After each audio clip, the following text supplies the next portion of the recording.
আম গাছের।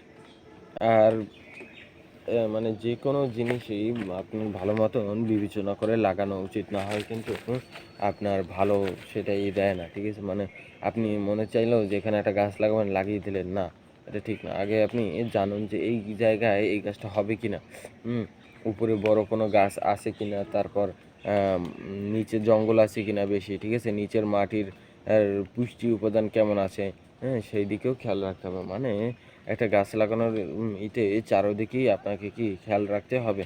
হুম মানে এখানে গাছটা হওয়ার উপযুক্ত পরিবেশ আছে কিনা সেই দিকেও খেয়াল রাখতে হবে, ঠিক আছে? তো আপনার যে কোনো গাছই আপনার লাগাতে পারেন, মানে যেখানে মানে একটু যেখানে যেই গাছটা হবে ঠিক সেখানে সেখানে গাছটা লাগান। তো আপনার এইসব মেহগনি গাছ, রেন্ডি গাছ, চাম্বল গাছ, কড়ই গাছ এগুলো লাগানোর এখন বর্তমানে কোনো দরকার আছে বলে মনে করি না, কিন্তু ফার্নিচারের জন্য লাগাতে পারেন আপনি। হুম বলে লাগানো কি যাবে না?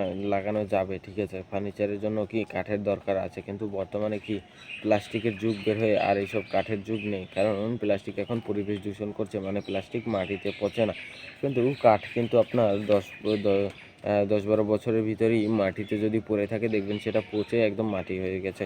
হুম তো এরকমের বিভিন্ন ধরনেরই সমস্যা আছে, মানে যেগুলোকে আমাদের পরিবেশগুলো দূষিত করছে, ঠিক আছে?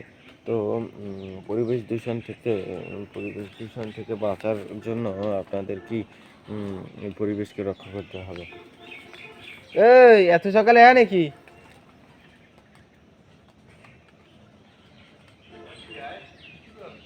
হ্যাঁ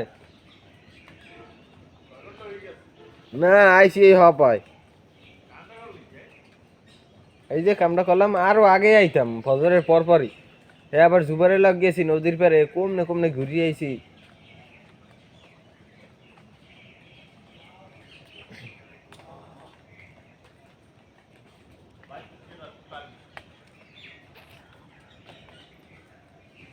মোবাইল কিনতেই হইবে, টাকা খালি টাকা জমাইতে হইবে।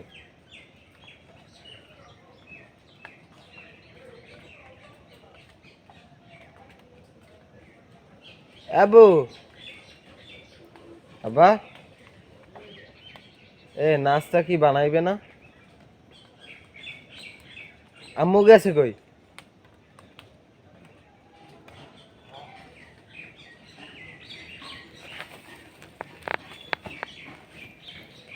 তো আপনার মানে বিভিন্ন ধরনেরই গাছ আছে, ঠিক আছে? মানে এই আম গাছের কিন্তু বিভিন্ন ধরনের জাত আছে, ঠিক আছে? মানে আপনার এই আম গাছ লাগানোর জন্য আগে জানতে হবে যে এই পরিবেশে এই আম গাছটা হবে কিনা, হুম আমাদের এই মাটিতে এই আম গাছটা হয় কিনা। বিভিন্ন অঞ্চলের বিভিন্ন ধরনের মাটি, হ্যাঁ, যেমন আমাদের